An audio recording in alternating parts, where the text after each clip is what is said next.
Welcome to Book Sandwiched In. Our book today, well, let me start by saying this is our last book sandwiched in for the season. And our book today is Playing Politics with Natural Disaster, Hurricane Agnes, the 1972 election, and the Origins of FEMA. Written and reviewed by Dr. Timothy Kneeland, Professor and Chair of History and Political Science at Nazareth College in Rochester, New York. This book is an in-depth study of the consequences, political, social, and environmental, of the flooding spawned by Hurricane Agnes in Corning, Elmira, and Wilkes-Barre in June of 1972. Dr. Kneeland? Thank you. I'm going to share my screen now with all of you so that you have something to look at besides me, and to talk a little bit more about the topic. So the book is about 1972, but it's also about events that happened before that, and of course the consequences of the flood that many of you in this audience may have lived through, or certainly if you look around you in Elmira, you can see the outcome of that flood. So particularly, I argue that as a consequence of this, the government passes the Disaster Relief Act of 1974, which was a real departure from federal policy before then. It's the first time the government insisted that mitigation efforts be taken by the communities at risk.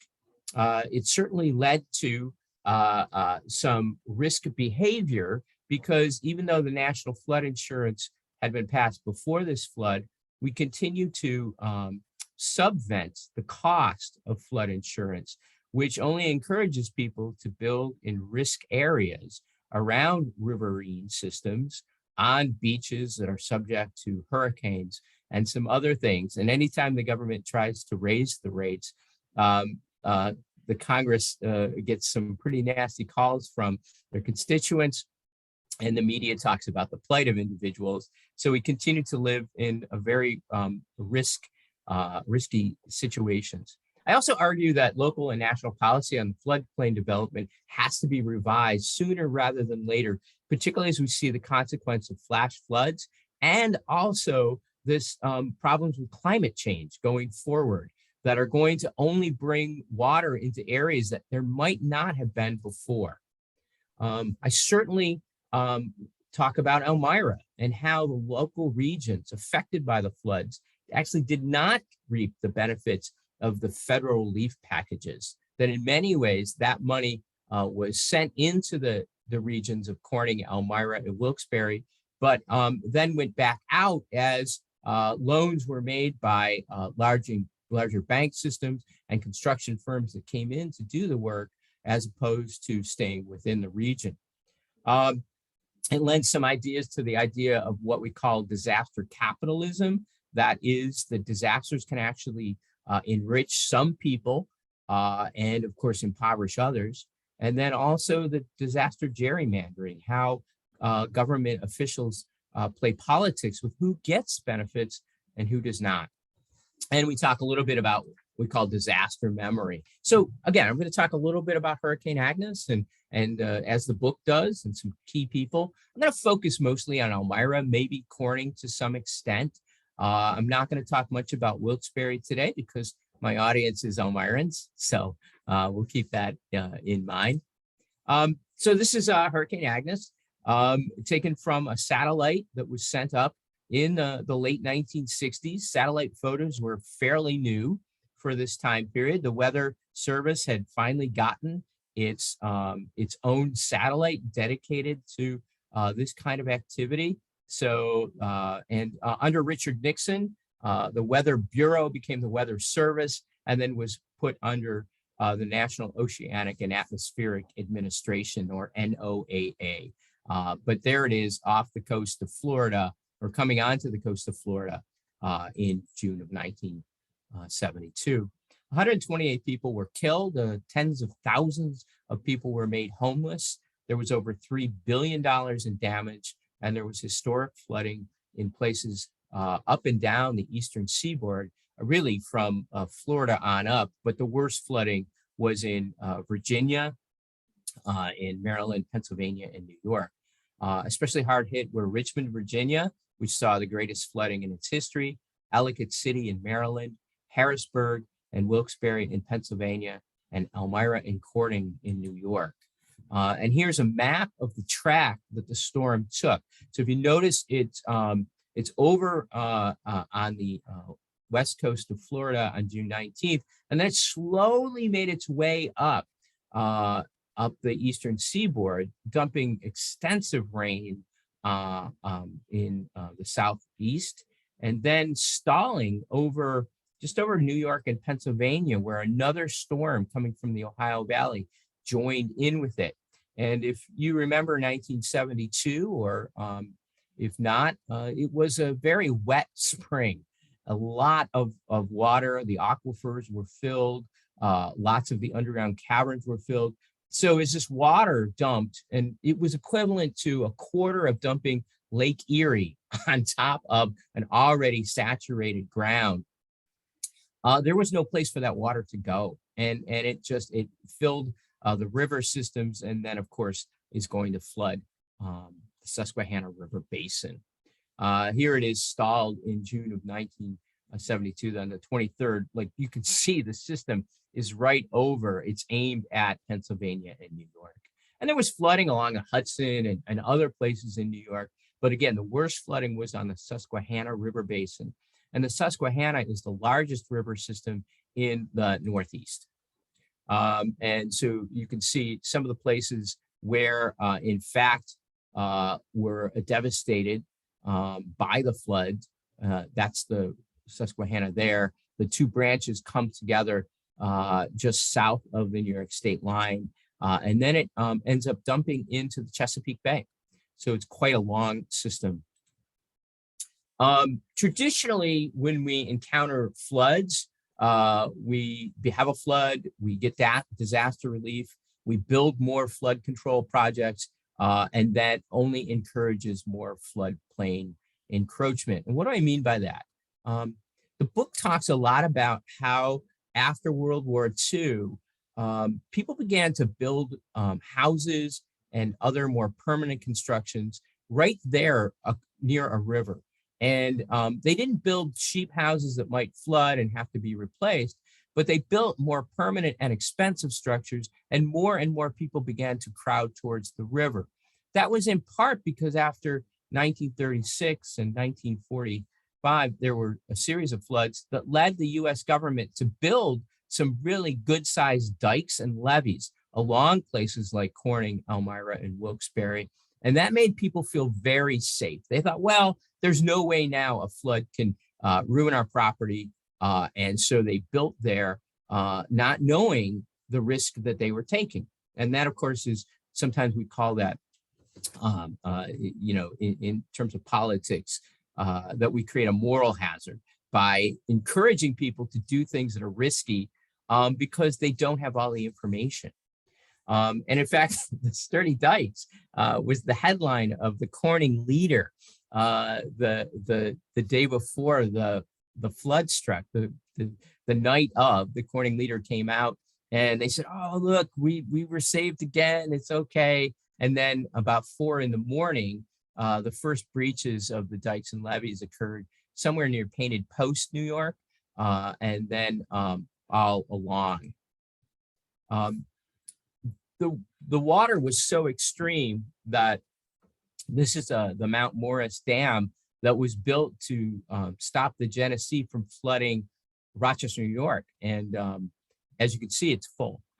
And that's quite dangerous. You never want to have a dam get so full that it starts going over the spillway, because then it can start eroding beneath the dam, and that would lead the entire dam to collapse and fail. And then all that water would rush within a very short period of time downriver. So what they did there was, in order to save Rochester, they flooded the people along the Genesee River, the farmers down in places close to Houghton, New York, down in Allegheny County. So they actually had a disaster where none was expected. And that was a way to protect and save the people of Rochester.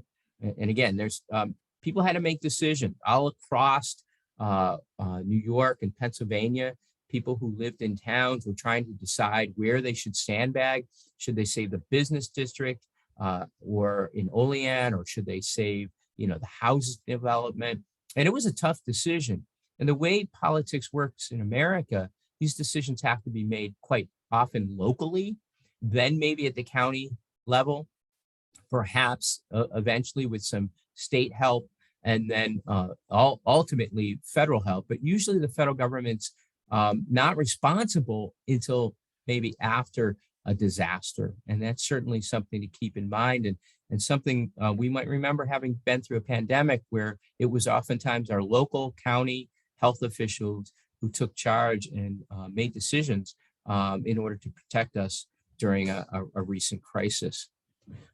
Well, as I say, this book is not about Hurricane Agnes sort of in general, although it does cover it. It also looks specifically at places where disasters happen. Disasters don't happen in a vacuum. They happen in a place where people have lives, jobs, communities that they built up. And that is going to influence how people respond to the disaster, but also how they're going to recover from the disaster. So, for example, people in Wilkes-Barre were convinced by their public officials, their civil defense officials, that all they needed to do was to sandbag and they could save their city. Because of obviously the water is flowing towards the Chesapeake, the first city to be hit was Corning, and then Elmira, and then on down the line, Wilkes-Barre was hit about 11 in the morning on Friday, as opposed to 4 in the morning in Painted Post. So they had a little time, but it failed. They did all that work and energy instead of perhaps trying to preserve their own property and to secure their lives. Sadly, they eventually said these sandbags are going to fail, and they told people to leave the area. And one person had a heart attack trying to run away as the floodwaters overwhelmed it. So again, officials make decisions that are maybe not always the best in the long run. Well, here's Corning. This is Friday, June 23rd, 1972. You might recognize the iconic Corning glass works there, and some of the other areas. You can see the bridge in the background. But yes, up to 20 feet of water throughout Corning.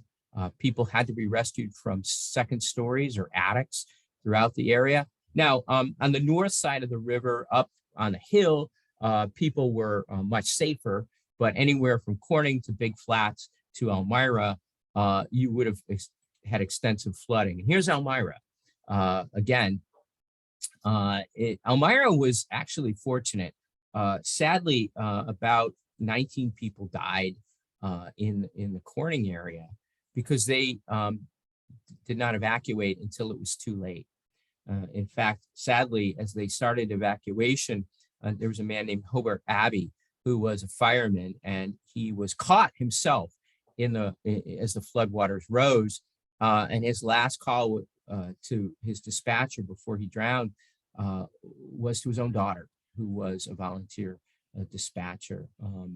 So there's a great deal of tragedy. There was the Tang family of Vietnamese refugees who came to Corning, and they were trying to get out of their house as the floodwaters were coming, and the stairs that the woman was standing on collapsed, and she and her baby fell into the rushing waters, and the baby was sucked out of her hands and died. So this is a story that is quite serious and has real tragic circumstances. Elmira was fortunate because Joe Sartori Jr. was your city manager, and Joe was new, literally had been appointed in the beginning of June, and he heard about a flood, and he said, well, let me look at the flood maps from the 1940s. And he declared the day before the flood hit that we needed to evacuate those areas that got wet in 46. And because of that, there was no loss of life in Elmira. So again, this is where local decision making can literally save lives. As you can see, I mean, Elmira was cut in half, bridges were destroyed, property was damaged, and homes were not habitable anymore. So that was quite bad. Wilkes-Barre also was flooded in 72. Things were made worse there because they had a fire that started and you couldn't get fire equipment there. So it literally allowed it to burn down to the water line. So we had a flood, but even before the flood, things were not great in Elmira. Elmira, Corning, and other areas were going through deindustrialization, which in the 1970s meant that companies were not investing any longer in manufacturing in the United States. They were spending money putting plants down in the South where there were no unions, or in Mexico. And then eventually those factories would go over to Asia and other places. But this de-investment was having dramatic effects. Remington Rand was once the world's largest manufacturer of typewriters in Elmira, New York. But already there was a decline. America LaFrance was making fire trucks across the United States. But again, after the flood, these two companies would close, leaving behind an unemployment rate that was staggering. And we talk about that a little bit. The flood did not help the industrial capacity of Elmira. And as in any emergency, people can rise to the top. And again, if you think about your own county, your county sheriff, or your county public health director, your county executive during this past pandemic, you might think that some of them were stellar, right? Unsung heroes who played a key role in your local region. In our region, in Monroe County, New York, Dr. Michael Mendoza did a terrific job.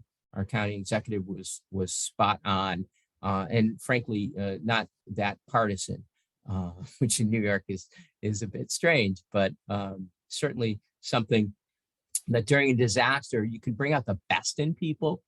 And then understanding then the personality of your leadership can help. And the national leadership, right? We had a number of people involved in this flood at the federal level.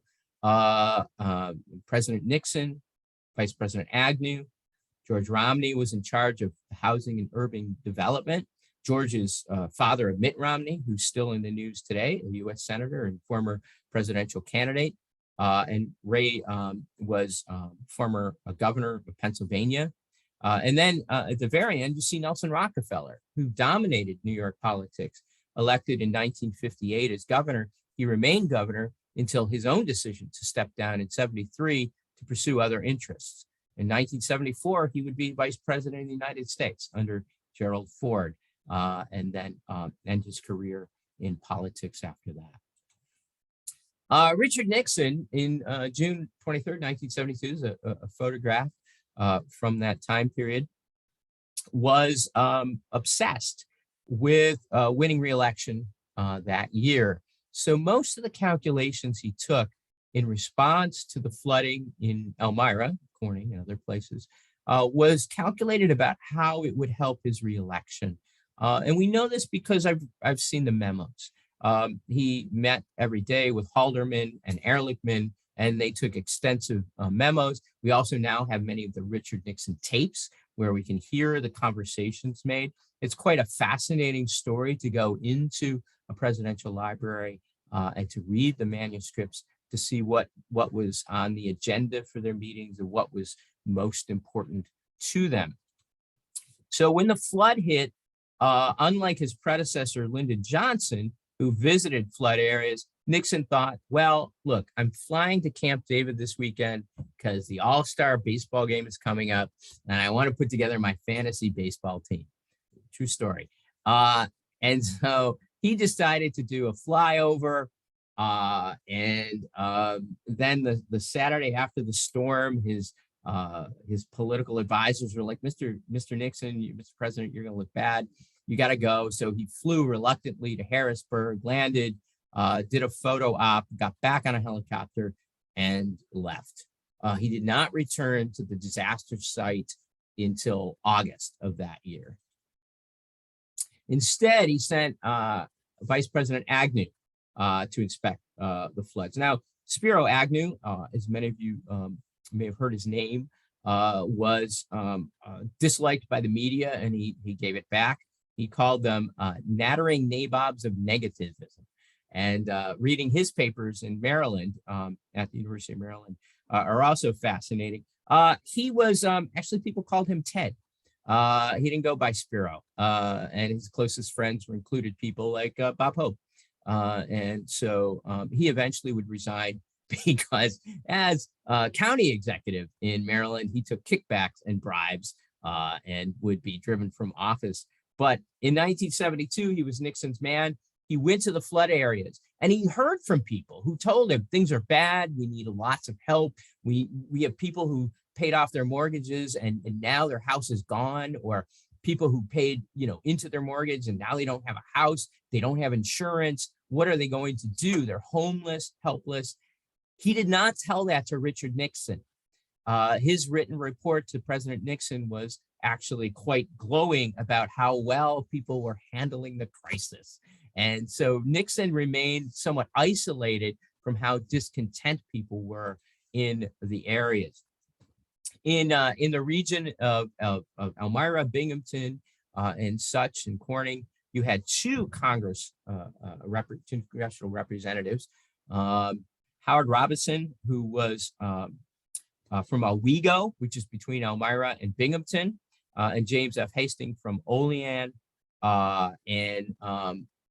Robinson was one of these guys. He was the dean of Republicans in the House.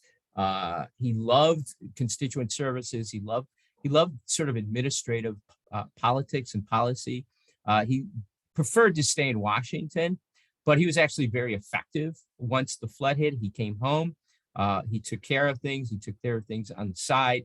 He didn't get a lot of glory. He didn't ask to be photographed, and he didn't necessarily want his face splashed everywhere. But if you read his memos and you read some of the memos of people who worked in emergency management, that Howard did a great job. James Hastings, though, who eventually would also go to jail for making his employees pay him kickbacks for hiring them.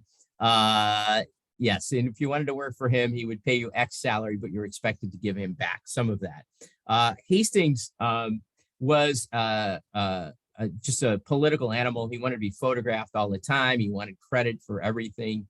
And frankly, he wasn't that effective in terms of helping the people in his district get assistance. Robinson was better. Even though Robinson was hated by Richard Nixon because, heaven forbid, he was a moderate Republican and joined something called the Wednesday Club that tried to work, heaven forbid, across the aisle. And yes, if you read the book, you'll see that I kind of like Robinson and I'm not too happy with Hastings, but that's based upon their written record. I'm sure they were lovely family men both, or whatever. So our U.S. senators were very ineffective. They were Jacob Javits, who from New York City area. He was also on Nixon's enemies list, if you will, because he opposed the Vietnam War and was a liberal Republican and wanted, I don't know, spend money on social programs. And he actually didn't think much of the Southern tier. He flew out in a helicopter, landed, looked around, said, "Oh, this is bad. I feel bad for you people." And then he left and you didn't see him again.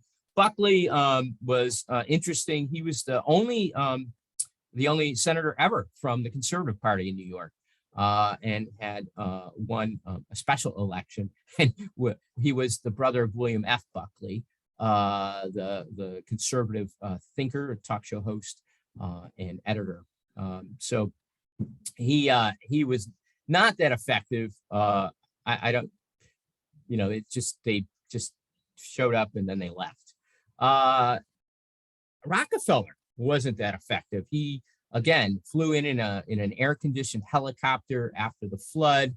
shaven, bathed, ready to go, met with people who hadn't showered in days because there was no water, no electricity, there were no utilities whatsoever. You couldn't get a hot meal unless you were doing a cookout, but you'd need, back in those days, briquettes or something. And so people were, just going through the motions, trying to get fresh drinking water, trying to get food. And all of this was being trucked in through the few bridges that were still in place, or over temporary bridges constructed by the Army Corps of Engineers. So he shows up, doesn't make any promises, and then he leaves. He doesn't come back till October, and that's only because he's selling a new program. On the other hand, this guy Milton Schaap, who I talk about in the book, he did everything he could. He got a special grant from the state of Pennsylvania to the people afflicted by the floods. He took on Nixon. He demanded more. He wanted all property indemnified. That is, he wanted the federal government to pick up the tab for everybody who lost their house or any damage to their property. He was quite a go-getter, and he was very unique in that he battled the Democratic establishment to win the primary and to become the governor. And then even so, the Democrats in his state ledge, and he's a Democrat, wouldn't agree with him. He had to work with Republicans to get anything done. Interesting guy, Milton Schaap. He wanted to be the first Jewish vice president and then president, but that did not happen. Back in New York, back in Elmira, this is Joe Sartori Jr. He was he worked in Syracuse in the government. He was a Chamberlain, which basically meant that he was the accountant. He was hired by the city of Elmira to be their city manager. And back then, because of partisan politics, you didn't last long as city manager because one administration would hire you, and the next election they would fire you and bring in somebody else. He managed to stay on for many years. Joe is very competent, very caring, and also because of his experience, I mean, he essentially had to keep things going. They set up a command center at Elmira College, which was fairly dry. The federal government set up in Horseheads because, again, they needed to be outside the flood zone. But, he tried to coordinate the activity of the various people, and things weren't great. I mean, your civil defense, the head of your civil defense was a bar owner, an ex-boxer who got his appointment because that's the watering hole where all the politicians drank. And so he disappeared for days after the flood. Your county sheriff, Jack Lisi, he was disappeared for days after the flood. So it fell on the shoulders of the city manager to try to coordinate things. And he did as good a job as anyone could in that situation, and later became an advocate for preparation and mitigation for communities so that they didn't suffer the same fate as Elmira. The Houghton family, if you're from the region, or if you've ever gone to Harvard and Houghton Library, which is named for them because they contributed money, and very wealthy family, very powerful. The Coughtons moved to the Corning area in the 1860s when they built their first glass factory. They used to be in Brooklyn, and they set up a glass factory there, which up through 1972 was privately owned. It was Corning Incorporated, and they cared about their community. It was interesting that the Houghton policy was that the children had to go to school in Corning initially before they got sent off to prep school, Groton, before they went to Harvard to get their degrees. And then they had to come back and they had to work in the factory and doing every single job you could possibly do. So they understood what life was like. The only one who got away with that, I think, was Arthur. And that's because he became an Episcopal priest, which really made Amo Houghton, or Amory Houghton Jr., jealous because he wanted to be a priest. And I don't know if you know this, but when he retired from being CEO of the Corning, which became, Corning Incorporated, he ran and was politics. He was in Congress. And then after that, he went and became like a deacon in the Episcopal Church in Massachusetts before he died. He was a very devout man.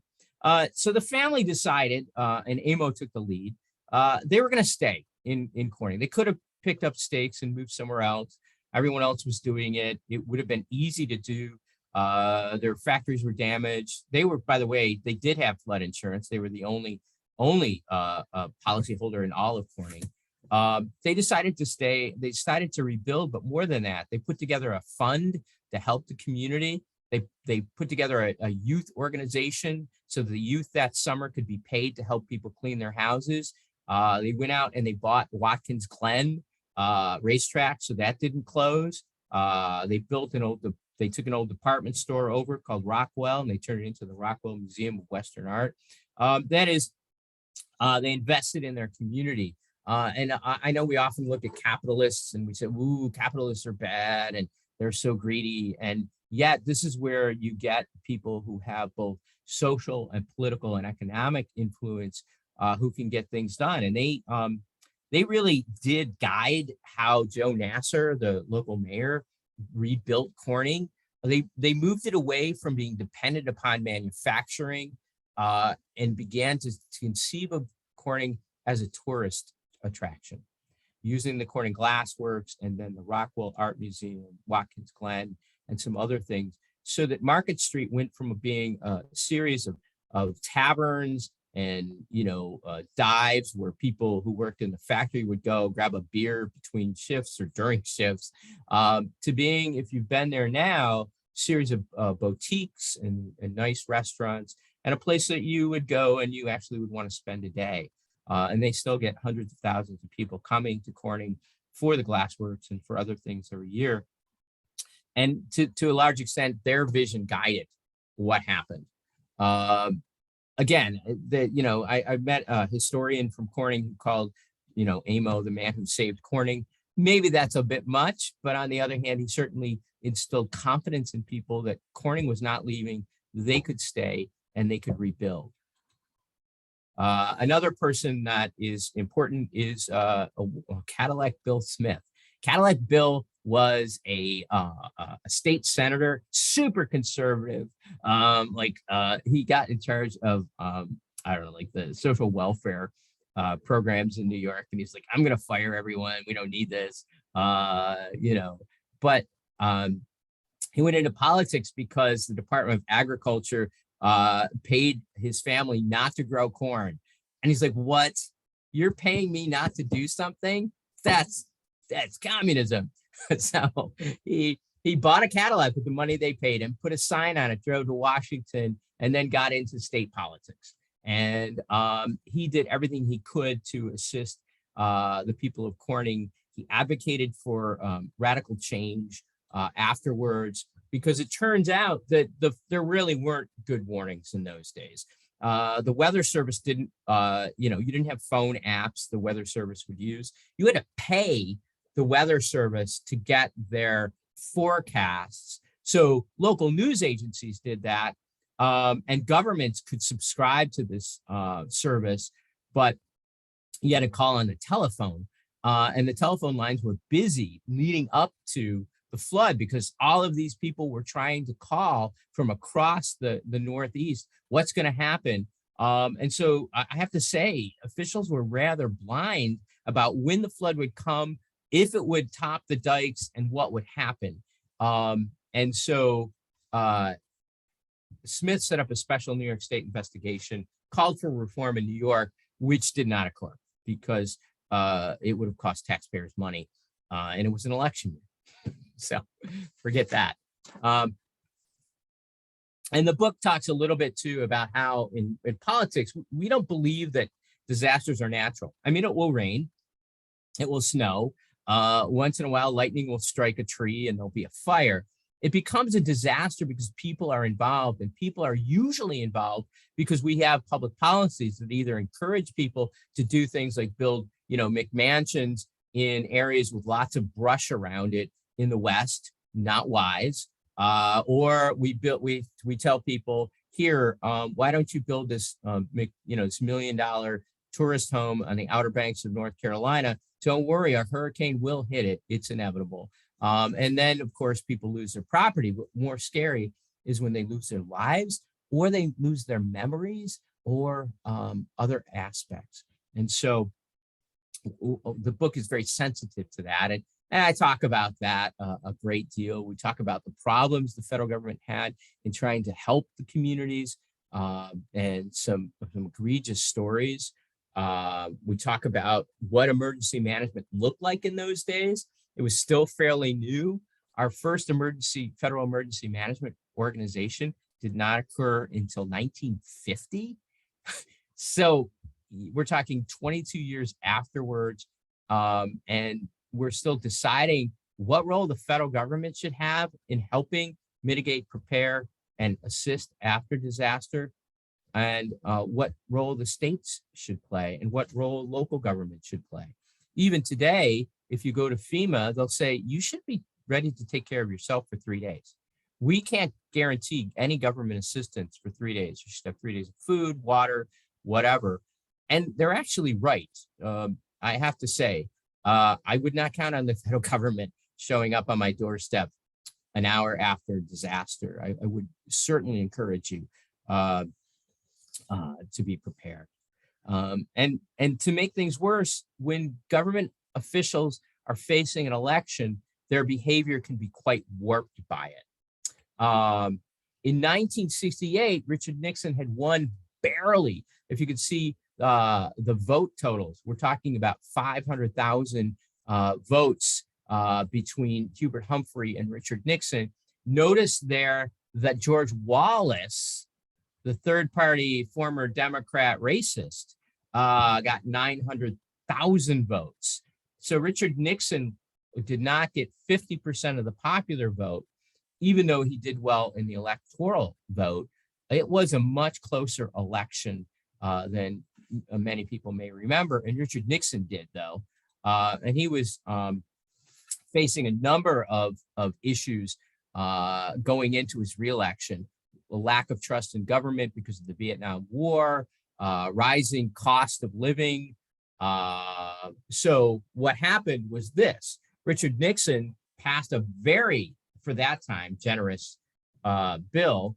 The money from the federal government, though, goes to banks and subcontractors who then are going to loan it out to individuals who had to remortgage their homes and businesses.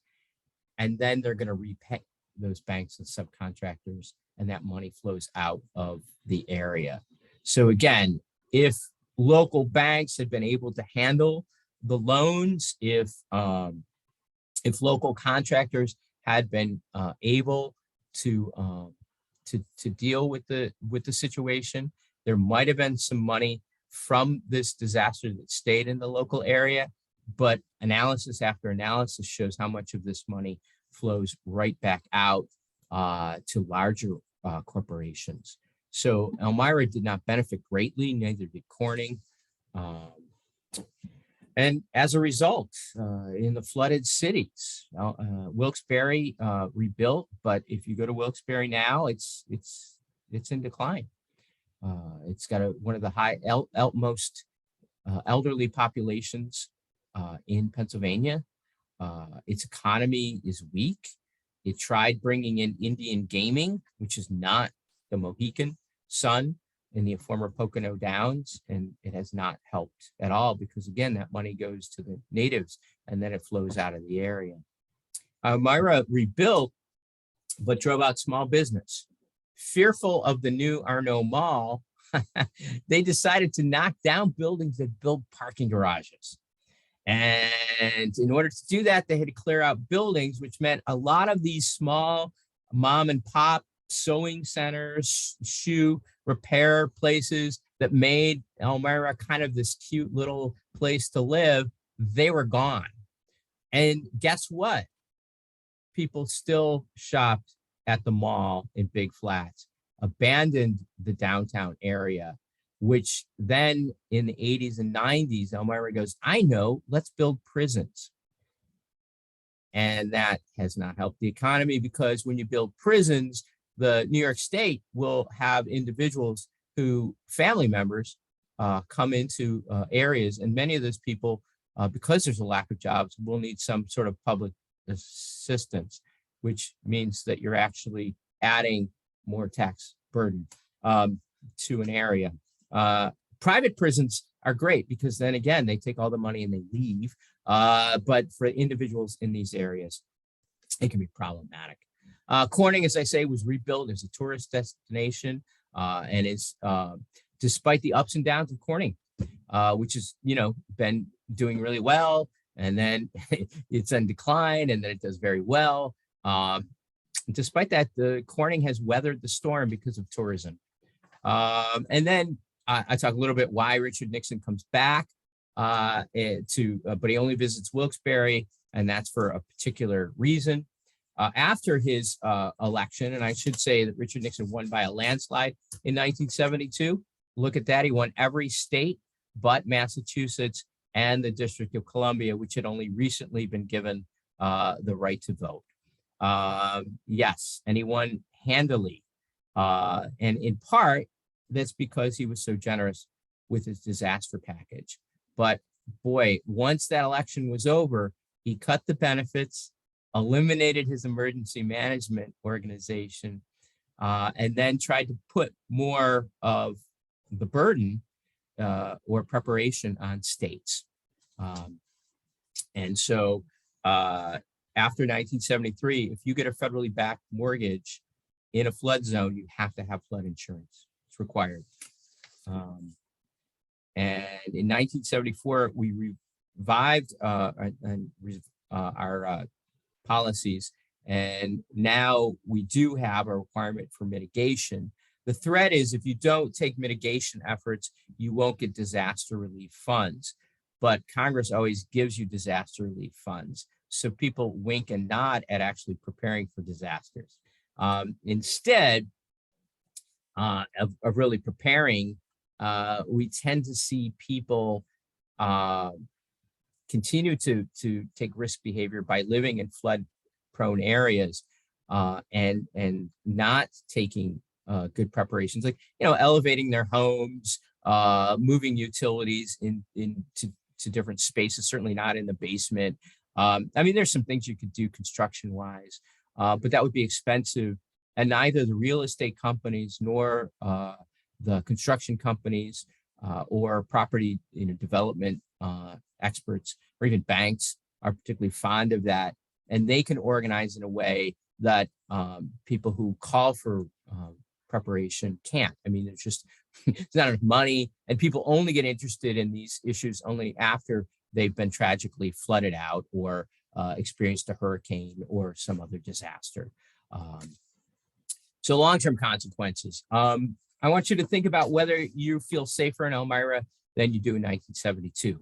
We raised certainly the levees. We built new dams, the Tioga Hammond Dam Complex right there just south of the border that's supposed to keep flooding from happening. Do you feel safer in 1972 that FEMA and disaster planners in your community are prepared? Are you paying for flood insurance? And do you think it's a good value? And when you think about disasters and your own voting patterns, would you vote for somebody who said, I want to take a bunch of your tax dollars and mitigate for disaster instead of spending it on schools or other things? Because it turns out survey after survey finds the public's not interested in that. Even though for every $1 spent on mitigation, we could save $5 in disaster relief and also protect people. It's a situation. So the book talks about that, and then I talk about what happened afterwards, and some of the floods, the great floods that we've had since Hurricane, Lee and Irene, and flooding that occurred in the Susquehanna Basin. But I really want you to tell me what you want to learn. So I will take questions now. So, excuse me, can you hear me, Dr. Kneeland? I can. Everybody who has a question or a comment or even a memory of the flood, please enter it into chat, and I will call them up and read the questions as they are entered. So we have one now. From William Carosio to everyone. And now the prison has left. Yeah, right. Yeah, exactly. I was talking to the county historian about that a little bit, and he reflected that it didn't occur to him until there was an uprising in the South um, uh, facility that Elmira had gone from being the city of Mark Twain to a prison town, which many communities did in the 80s and 90s. As we built more and more prisons because our incarceration rates but clearly it is not a long-term solution. And don't get me wrong, Elmira is a lovely town, but it certainly doesn't look the way that it did before 1972. Right, right. Another comment, Catherine Marshall. I so see that there are PA announcements that people should have an emergency kit ready to go at a moment's notice, including necessary medications.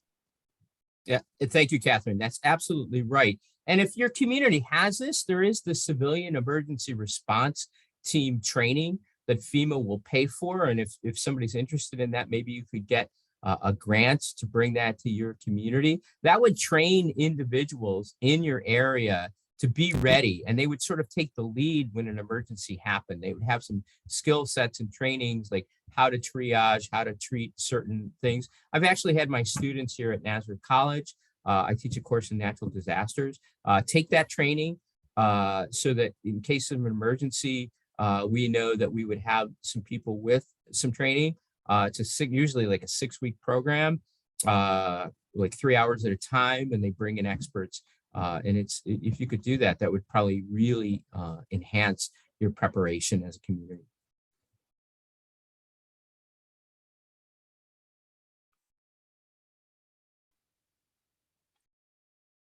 Another comment from William Carosio. I love the quote from W. Wilson, quote, "Division of authority and concealment of responsibility." Yeah, I do talk a lot about the bureaucracy that had developed in Washington over time. That's part of the story in terms of understanding how the federal government actually works. The president obviously can declare disasters and make a visit to the area, but we're talking about dozens and dozens of federal agencies are going to be dispatched to your area, and yet most of them follow the old adage of CYA as opposed to stepping up. Another comment from Catherine Marshall. I remember that Senator Smith's wife, Dorothy, left their home in Big Flats by boat from a second-story window. That is so true. I was able to talk to Bill and Dorothy before they passed. That was very fortunate. I was also able to talk to Emil Houghton before he died as well. I started this project, believe it or not, back like in 2006, and just slowly. I'm a teaching faculty member. I teach 4 classes at a time. This is not a research university, so it was a passion project. But clearly, he was telling me that their dog was there too. By the way, he's a state senator. He tried calling people. Supposedly had a special number to say, "Hey, what's going to happen with flood?" And they said, "Oh, you might get a little dampness up in your bushes," but already by then the bushes were covered and it was coming. So he got stuck too. And I have to say, like Bob Rolfe says, Bob Rolfe was a local reporter. Man, he was as mad as a wet hen about that they, he didn't get any warning. He couldn't warn his neighbors, but he did what he could, and he had the largest eggery in the area. His family had that farm since the 1860s, and think about all his livestock and his chickens that could not be rescued, and that restaurant that they used to have right there between Elmira and Corning there in Big Flats. They had their own little restaurant. I got to see a menu in the Big Flats Historical Society. It looked delicious.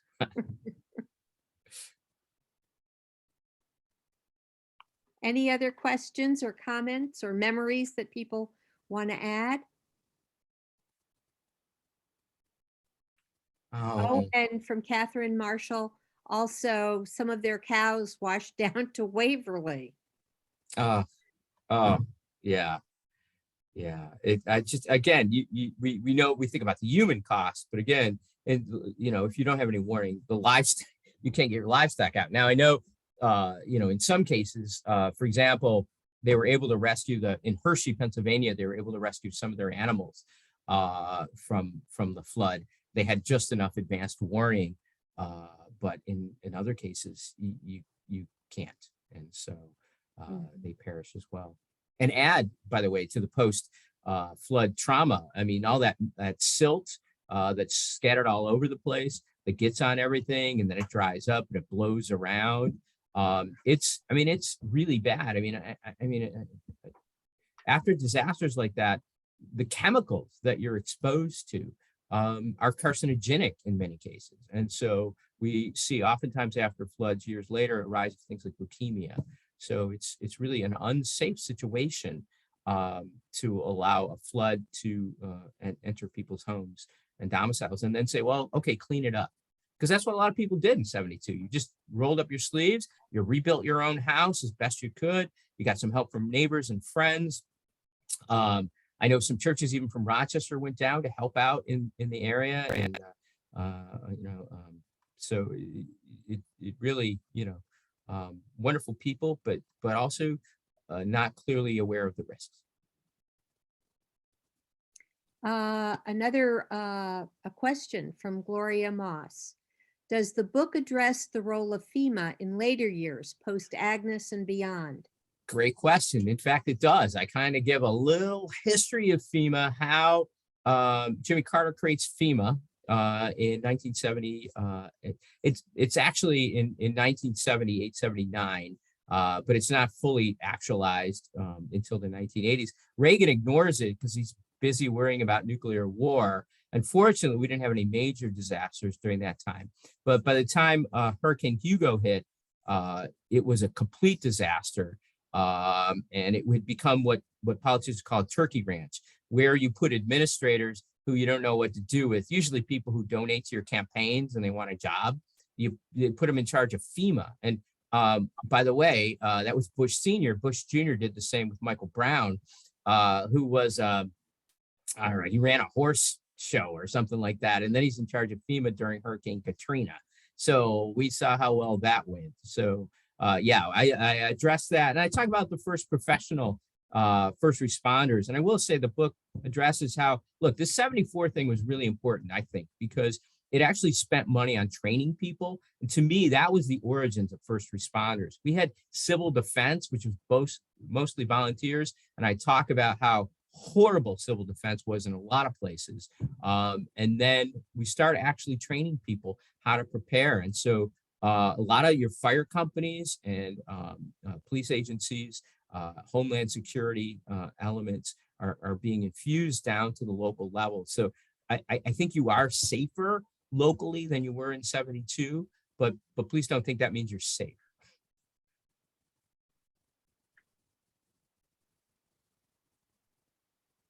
Any other comments or questions?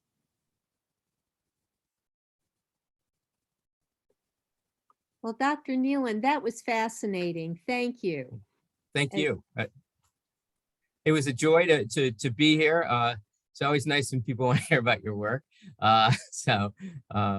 Certainly appreciate the opportunity. And again, I hope that if you haven't read the book, that the talk will inspire you to read the book. It's available at the library for free. So. Thank you very much. Very interesting. A comment. Thank you for a great program. Thank you, William. Appreciate you attending.